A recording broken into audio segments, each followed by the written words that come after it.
નમસ્કાર મિત્રો, જગદીશ વિશ્વકર્મા છે એ માફી માગશે કે કેમ? અને સમય આવતા સમયે બધા એનો ઘા મારી જ દેતા હોય છે. કોઈ જ પણ વિવાદ સર્જાય એટલે પોતે એનો ઘા, એનો પ્રહાર એ સમય આવતા વાળી લે. રાજકારણ છે એમાં કોઈ લાંબા સમય સુધી સૌપ્રથમ કોઈનું દુશ્મન પણ નથી હોતું અને કોઈનું મિત્ર પણ નથી હોતું. કોઈ જ પણ રાજકીય વિવાદ આવે એટલે આ એક વસ્તુ મેં અનેક વાર કહેવામાં આવતી હોય છે કે રાજકીય લેવલ પર કોઈ લાંબા સમય સુધી કોઈનું દુશ્મન કે કોઈનું મિત્ર નથી હોતું. સમય આવતા સૌના પ્રહાર લઈ લેતા હોય છે, સૌના ઘા છે એ મારી જ દેતા હોય છે. અને એનું સૌથી બેસ્ટ એક્ઝામ્પલ આપણે બગદાણા બબાલને કહી શકાય, કારણ કે ખૂબ લાંબા સમય સુધી એમાં ચોક્કસથી દેખાય કે કોઈનું શત્રુ નથી હોતું. જગદીશ વિશ્વકર્માએ જે જીત્યા બાદ એ પાલનપુરમાં ભાષણ આપ્યું અને તેમજ તે બોલતા ગેનીબેન ઠાકોર અને તેમજ જિગ્નેશ મેવાણી બંને ઉપર પ્રહાર કરી દીધા. હવે એ પ્રહાર છે એ એટલા ઊંધા આવ્યા કે હવે વાત એમની માફી માગવા સુધી પહોંચી ગઈ છે. લોકો છે, ધારાસભ્યો છે, કોંગ્રેસના જેટલા પણ કાર્યકર્તાઓ છે, નેતાઓ છે, એ બધા છે એ જગદીશ વિશ્વકર્મા છે એમની માફી માગવાની અપીલ કરી રહ્યા છે કે તમે જે એક એવા સાંસદ કોંગ્રેસના ગેનીબેન ઠાકોર છે એને લઈ અને પલ્લુવાળી વાત તમે જે કરી છે એ ખોટી કરી છે અને એક ધારાસભ્ય કે એક સાંસદ માટે આવા શબ્દોનો ઉપયોગ કરવો એ સારી વાત નથી. તમારે માફી માંગવી જોઈએ. આવી વાત અનેક લોકોએ કરી અને આમાંથી અમે એક એવું બાઇટ પણ સામે આવ્યું છે પાટણના ધારાસભ્ય કિરીટ પટેલની. તમે તેમને સાંભળી લો, ત્યારબાદ વિગતે વાત કરીએ. આજે મીડિયાના માધ્યમથી મને જાણવા મળ્યું કે ભારતીય જનતા પાર્ટીના પ્રદેશ પ્રમુખ શ્રી જગદીશભાઈ વિશ્વકર્માએ ગેનીબેન માટે જે ભાષાનો પ્રયોગ કર્યો છે એ ખરેખર નિંદનીય છે. કોઈ પણ મહિલાના વિરુદ્ધમાં આવી ભાષા ના વાપરવી જોઈએ.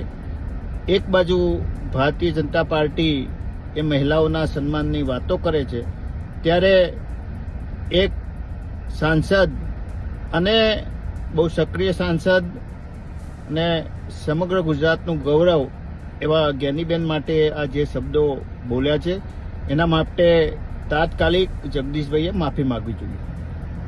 આપણે સાંભળ્યા પાટણના ધારાસભ્ય કિરીટ પટેલને, જેમણે કહ્યું છે કે આખું ભાષા છે નિંદનીય છે અને સાથે જ તમારે માફી માંગવી જોઈએ.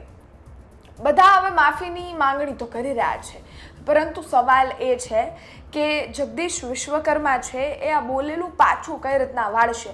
કારણ કે એકવાર તમારા મોઢામાંથી નીકળેલા શબ્દો છે એ કોઈ દિવસ પાછા નથી આવતા. એટલે જ આપણા ગઢિયા બુઢિયા હવે એવું કહેતા કે બોલતા પહેલાં 5 વાર વિચાર કરવો એ ખૂબ અગત્યનો હોય છે. કારણ કે એકવાર બોલી ગયા પછી એને પાછું લેવું એ પોસિબલ નથી. It is next to impossible. એટલે તમે જે પણ બોલો છો એ ખૂબ ધ્યાનથી, અને એમાં પણ જો તમે એક રાજકીય સ્તર પર છો, તમે લોકો વચ્ચે જઈ અને બોલી રહ્યા છો, તો ત્યાં તો તમારે ખૂબ ધ્યાન રાખીને બોલવું જોઈએ. આપણે અનેક રાજકીય નેતાઓ છે એને ઇલેક્શન ટાઈમ પર, ચૂંટણી ટાઈમ પર બફાટ કરતા જોયા છે, પરંતુ એક પ્રદેશ પ્રમુખના લેવલ છે એના નેતા જગદીશ વિશ્વકર્મા છે, એમના મોઢામાંથી આવા શબ્દો નીકળવા અને તેમજ એનો આટલો મોટો વિવાદ સર્જાવો અને એમની માફી માગવા સુધીની વાત આવી કે માફી માગશે કે નહીં એ તો સવાલ છે જ.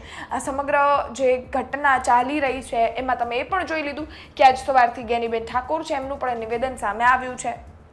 એમને પણ ઘા માર્યા છે અને અનેક એવા રાજકીય નેતાઓ છે જે આ સમય દરમિયાન એમનો વારો લઈ જ રહ્યા છે એવું લાગી રહ્યું છે. કારણ કે એક બાદ એક બધાના નિવેદનો સામે આવી રહ્યા છે અને રાહ બધા જોતા હોય કે કોઈ એક વાત આવે અને તમે એમાં બોલો. આવી જ ઘટના અહીંયા પણ થઈ રહી છે. અનેક નેતાઓ છે અને એક રાજકીય જોવા જઈએ તો રાજકારણ સાથે જોડાયેલા લોકો છે એ અપીલ કરી રહ્યા છે. હવે આને લઈ અને જગદીશ વિશ્વકર્મા શું એક્શન લેશે એ તો જોવું જ રહ્યું, પરંતુ એક ભૂલ તમારી આખી મહેનત છે એ પાણીમાં નાખી શકે છે. અને સાથે જ તમારી આટલી મોટી વિજય થતાં જ થઈ હોય, તમે એની ઉજવણી કરતા હો ને બીજી બાજુ આ રીતનો શું કહેવાય એક રાજકીય આખો વળાંક આવી જાય અને એ જ ઉજવણી તમારા વિવાદમાં સર્જાઈ જાય, એ પણ એક જોવા જઈએ તો જગદીશ વિશ્વકર્મા માટે એક ચેલેન્જ જેવી જ વસ્તુ થઈ ગઈ, કારણ કે એમની ઉજવણીમાંથી સીધા વિવાદ સુધી વાત પહોંચી ગઈ.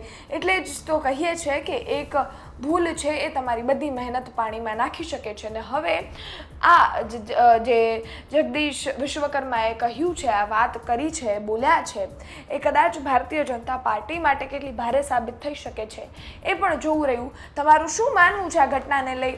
જગદીશ વિશ્વકર્મા ને લઈ લોકો જે અપીલ કરી રહ્યા છે, રાજકીય નેતાઓ જે અપીલ કરી રહ્યા છે એને લઈ તમારું શું માનવું છે? અમને કોમેન્ટમાં ચોક્કસથી જણાવજો. બાકી ફરી મળીશું નવી માહિતી સાથે. ત્યાં સુધી રજા આપો. ધન્યવાદ.